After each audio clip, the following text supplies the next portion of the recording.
আমরা মুখোমুখি হয়েছি এই ইউনিয়নের চেয়ারম্যান পদে যিনি প্রার্থী হয়েছেন আমাদের জিয়াউল ইসলাম জিয়া ভাই।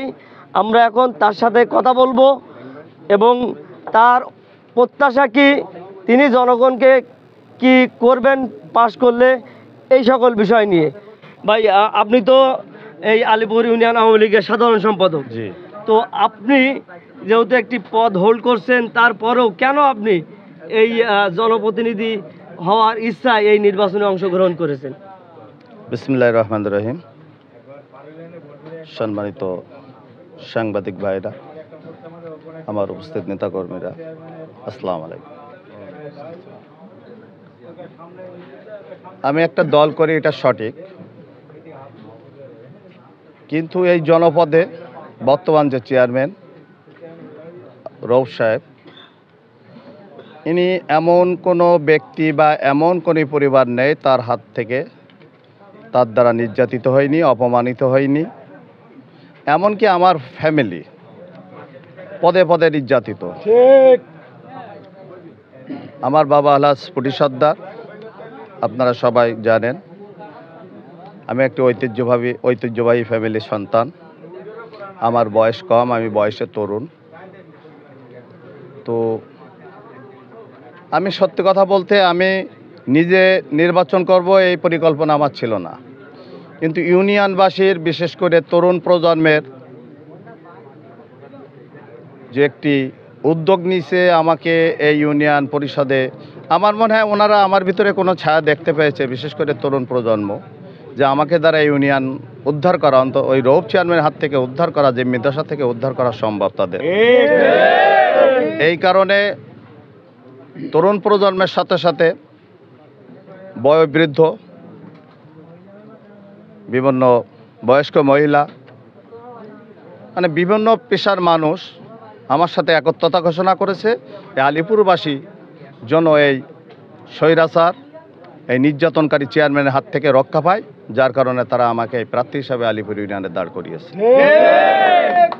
আপনারা সবাই অবগত আছেন, বিগত কয়েক বছর যাবৎ এই আলিপুর ইউনিয়নে কোনো উন্নয়ন ঘটেনি, রাস্তাঘাটের দুর্দশা। তো আমি মনে করি হয়তো ইউনিয়নবাসী চেয়েছে যে আমি একটি সরকারি দলের প্রতিনিধিত্ব করছি। বর্তমান সরকার একটানা এই 15 বছর, জননেত্রী শেখ হাসিনা রাষ্ট্রীয় ক্ষমতায়, যেহেতু সরকার দলীয় লোক আমি, আমার দ্বারা হয়তো এই ইউনিয়নে উন্নয়ন ঘটানো সম্ভব, যার কারণে আজকে আমাকে সবাই মিলে, সকল দলমত নির্বিশেষে, জামাত বলেন, বিএনপি বলেন, সব দলমত নির্বিশেষে আমাকে আজকে এই পদে নামিয়েছে। আমি চেয়ারম্যান হলে ইনশাল্লাহ তাদের প্রত্যাশা পূরণ হবে, এ বলে তারা আমাদেরকে এই চেয়ারম্যানই পদে নামিয়েছে। যেহেতু রাষ্ট্রীয় ক্ষমতায় বাংলাদেশ আওয়ামী লীগ, আর আমি সেই দলের একজন প্রতিনিধিত্ব করি। আর বিশেষ করে আপনারা জানেন, আগামী দল মানে আমাদের এই নির্বাচনের আগে আমাদের প্রার্থী ছিল অনেকেই। তো সেখানে আমাদের একটি দলীয় মিটিংয়ে আমাকে, মানে সাতক্ষীরা জেলার সর্বোচ্চ নেতা পর্যায়ে আমাদেরকে এসে আমাকে এককভাবে এখানে প্রার্থী ঘোষণা করেছে। তারা আমাকে হয়তো চয়েস করেছে, যেহেতু আমি সরকার দলীয় লোক, আমার দল ক্ষমতায়, অবকাঠামোগত উন্নয়ন করতে গেলে আমার পক্ষে সবই সম্ভব। যেহেতু আমার 2 এমপি মহোদয় আছেন, জেলা পরিষদের চেয়ারম্যান আলহাজ নজরুল ইসলাম সাহেব আছেন, উপজেলা চেয়ারম্যান, সাবেক উপজেলা চেয়ারম্যান বাবু আছেন, এনারা আমার মাথার উপরে আছেন। এনারা থাকলে ইনশাল্লাহ আলিপুরের সমস্ত উন্নয়ন ঘটানো সম্ভব। এমনকি মসজিদ, মাদ্রাসা, রাস্তাঘাট, পুকুর, কালভার্ট সব করা, জলবদ্ধতাও দূর করা সম্ভব। যদি ভালো মন নিয়ে আমরা মানুষের দিকে এগিয়ে যাই, অবশ্যই জলবদ্ধতা দূর হবে, মানুষকে বুঝিয়ে এটা করা সম্ভব।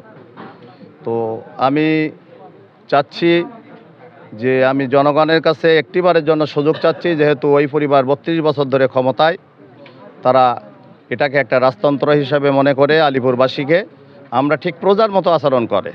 তো এই প্রজাতন্ত্রের বাইরে এসে আমরা একটু উন্মুক্ত বাতাসে বাঁচতে চাই। এই জনগণকে নিয়ে আমি খোলা আকাশে, খোলা মনে আমরা সবাইকে নিয়ে যেন ইউনিয়নবাসী বাঁচতে পারে, সেই জন্য আমি ইনশাল্লাহ।